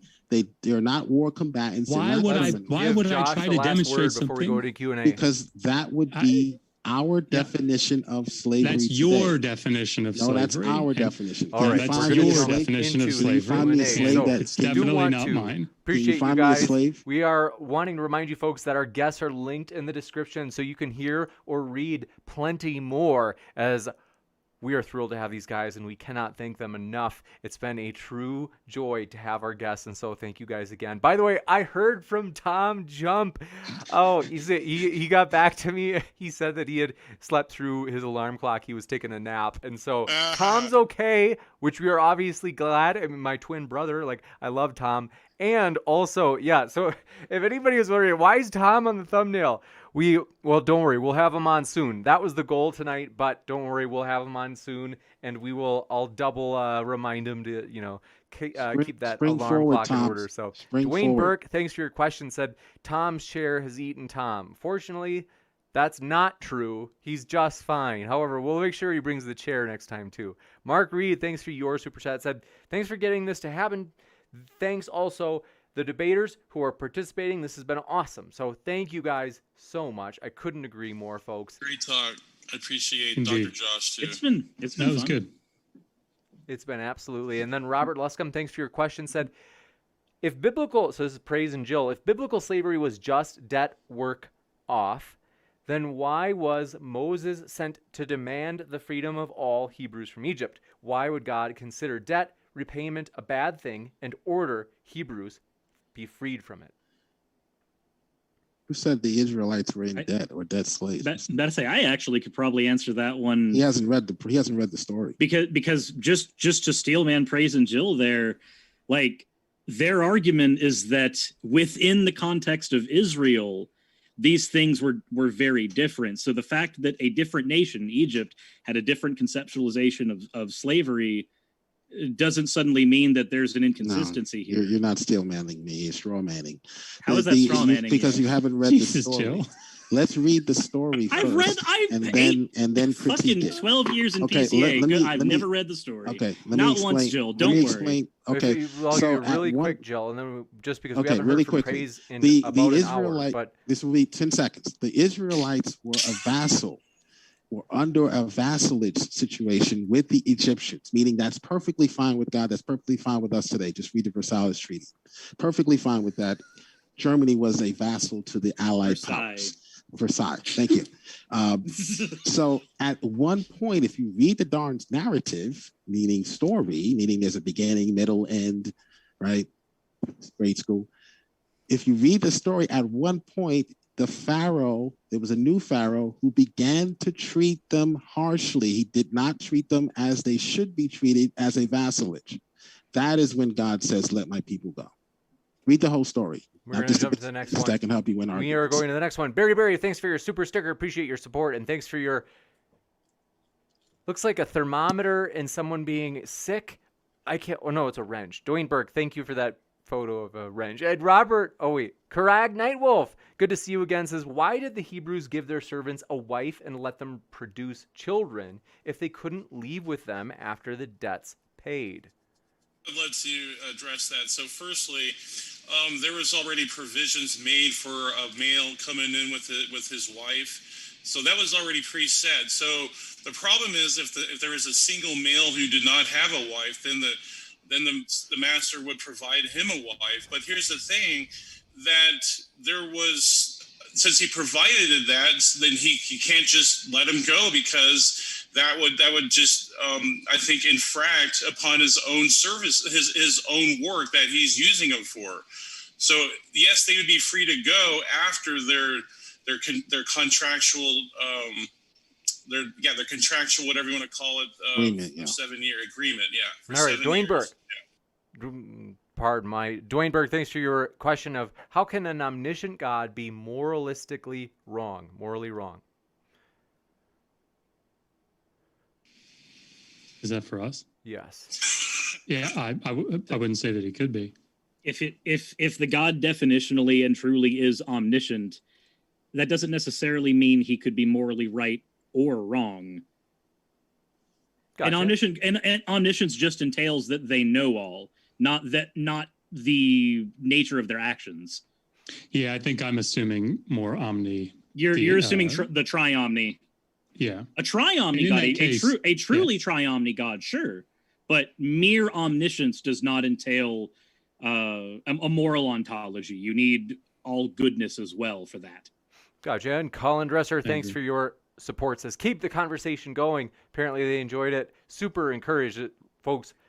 Josh, Suris, Praise, and Jill. I have to tell you, people, a lot of positive feedback in the chat. They loved it, and so thank you guys. And Mr. Awesome. Lightning 20 says, should the slavery laws of Exodus 21 and or Deuteronomy 25 be enforced today? Jill and Praise. God and moral relativism don't mix. Thou shalt not own slaves, or yes? I'll answer that. Yes. And they still are enforced today. That's the point I was making for 3 hours. Yeah, adoption through manumission. Yep, I love it. Still have it today. Nothing has changed, although more sophisticated.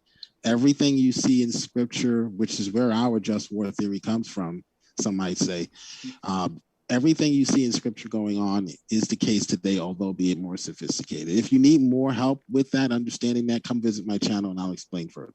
Well said. Gotcha. And this one coming in from Joe Lafano. Thanks for your encouragement. Said, thank you guys so much. I couldn't agree. These guys are linked in the description. What are you waiting for? Cider and Port says, to the Christians, if slavery is excusable, based on a debt to be paid, what debt does a child born into slavery bear? His parents' debt. Right. So they work together. Why would the parents and the children be distinctly different? No, they work together as a family. And that's why they would sell their children or family off for labor purposes. Just like you would have your daughter go mow a lawn if you need some money or something. I don't see any difference. Gotcha. And Gabriel K says, Dr. Josh, I love your Sumerian courses. Oh, awesome. I'm sorry that they're kind of dry. They were some of our first videos, but there's a book that goes with it that I think is better. Is that Does this refer to Sumerian courses on Digital Hammurabi, the channel? Yeah, we have free video courses Oh, to learn Sumerian. that channel is linked in the description, folks. And also, that book might be. Which book is that, Josh? It's Learn to Read Ancient Sumerian. It follows the videos, and we Oh, tried to price it so that it would be affordable. It's like $30.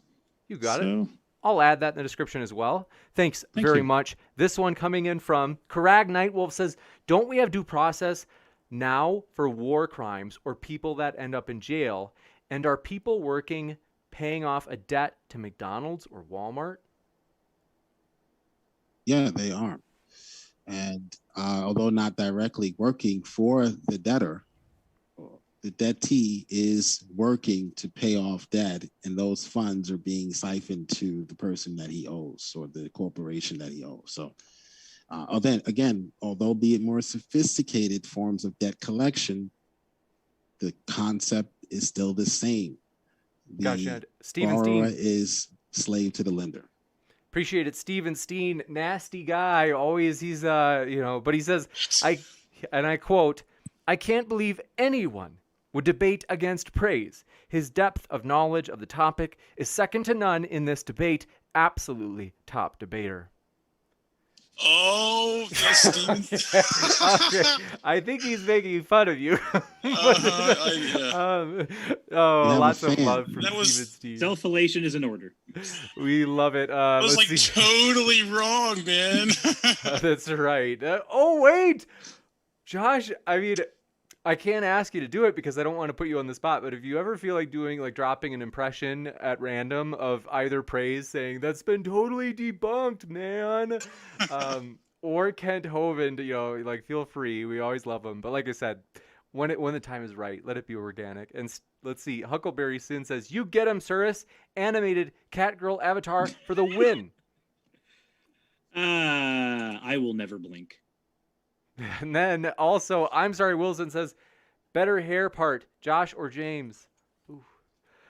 definitely, James. I'll give it to you, Josh. Come on. I mean, Matthew Steele, thanks for your question, says, 2, praise and JIL, if what God says and does is good by definition, and slavery was good in the Bible, why not say that and stop there in your justification? In my opening, look at my opening presentation. It's there in the 10 Commandments. Thou shalt not covet. Go back and rewind it and watch it, and then maybe you'll see what that's there. I would say that's there. Gotcha. And thank you very much for your question. This one coming in from Joe Lafano says, let these biblical apologists continue this debate with Matt Dillahunty. I will destroy Matt. I will destroy Okay, Matt. all right. Dillon. Well, let's Come on. Schuler der Dutchen Sprachi. Let me know if I pronounced it right, friend. And then they got asked, why are women seldom brought up here? Deuteronomy 22:28 through 29. Women who are seized, quote unquote, and raped must stay with the man for life for 50 silver. And hi, James. Hi, friend. That's so ridiculous. It's called the dowry of the virgins in Exodus 22:16, 50 shekels. It's consensual sex. Not even the verbs are the same in Deuteronomy 22:25, where it actually is seize and force upon. It's I forgot the word, but it's tafas in Deuteronomy 22:28, which means to manipulate. So please do more biblical research on that. This is one of the James. Yeah. So yeah, tafas. You're right that it's tafas and not achaz in the Hifil. But the problem is that tafas is used all over the place to mean seize, to capture someone. So you could see it in First Kings in several different places. But yeah, I mean, the majority of scholars are going to say that that's rape. Gotcha. And thank you very much. Praise. Sorry, I didn't mean to gang up on you. If you want to have the last word, Praise, since they were originally bringing the objection to you, I'll give you the last word. Right. So we found there's actually better words for tafas. It's a cause is another one. So I disagree. I would like to see these scholars, by the way, but I'll end it there. I hate having to give somebody the last word, but it's again a good reason for you to check out the links of our speakers if you want to hear the rebuttal. And Rape Matthew in the Bible Steele says, Dr. Josh and or Suris Skeptic, would either of you care to define the Dunning-Kruger effect for our viewing pleasure? Sure. The Dunning-Kruger effect it's a cognitive bias. It's stating that people with low ability at a task overestimate their ability and tend to believe that they know more than they do. Gotcha. And thank you for your question from and Ben C, who says, if Praise or JIL were legislating the laws of a new nation or community or country, would they include the biblical rules on slavery or just abolish it? I would absolutely use it. The Ten Commandments, absolutely. Definitely. Gotcha. Definitely. It's better to work than to sit and rot and watch Just to cable. be sure that you heard it right, though. Well, I mean, I guess you're saying yes, and you'd also include the Ten Commandments. But good day to you, sir, says, thanks for your question, by the way, says, why wasn't this debate title called Biblical Indentured Servitude Debate? There is a distinct set of laws for Hebrew men and another for heathens. No, there's only one law. New Numbers 15 makes that clear, but also there's love your foreigners all over the place. I know Josh calls them tropes, but Jesus said that love your neighbor, love your foreigner as yourself. I don't see it as a trope. I think that's clear. So we have a. I mean, the golden rule appears all throughout ancient history. Yeah. Gotcha. And we just appreciate our guests so much. Oh, wait, that's right. Brian Stevens, thanks for your patience. I got your question asked. For JIL and Praise, if a foreign nation had conquered the Hebrews, would it have been okay to take their women into forced marriages? No.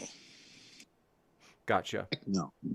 And also want to let you know, folks, there's another standard question out there in the chat that, forgive me, I didn't get into the list, but want to say, folks, if you want to hear more, if you have any more questions, you can probably get an answer to what the speakers think on that question by going to their links in the description. And so we wanted to give a huge thank you to our guests, Dr. Josh, Suris, JIL, and Praise. It's been a true pleasure. Thanks for hanging out with us. We can't end it now. We still haven't proven biblical slavery existed. Just kidding, James. I just want to say we have an after show. People want to join. Jill, maybe you want to come in too, man. Yeah, I'll be there. Thanks for having me, James. Thanks, Dr. Josh. Thanks, Suris. Thank you, guys. My pleasure. One thing, forgive me. Cider and Port, I did miss yours. They said the only thing JIL can destroy. Okay, nasty guy. I could have sworn there was another one from Cider, though, that I missed. What was it? They said, oh, yeah, we did get that one. Okay, thanks for your patience. And I will be back with a post-credit scene in just a moment, folks, about upcoming debates. We are pumped for a lot of upcoming debates. It's going to be a lot of fun, including tomorrow night with Skylar Fiction taking on Ken. That's going to be a blast, and so you don't want to miss that, folks. That's right here. And we will be back in just a moment, as I had mentioned, with that post-credit scene. Thanks, everybody, and thanks so much to our speakers. It's been a blast.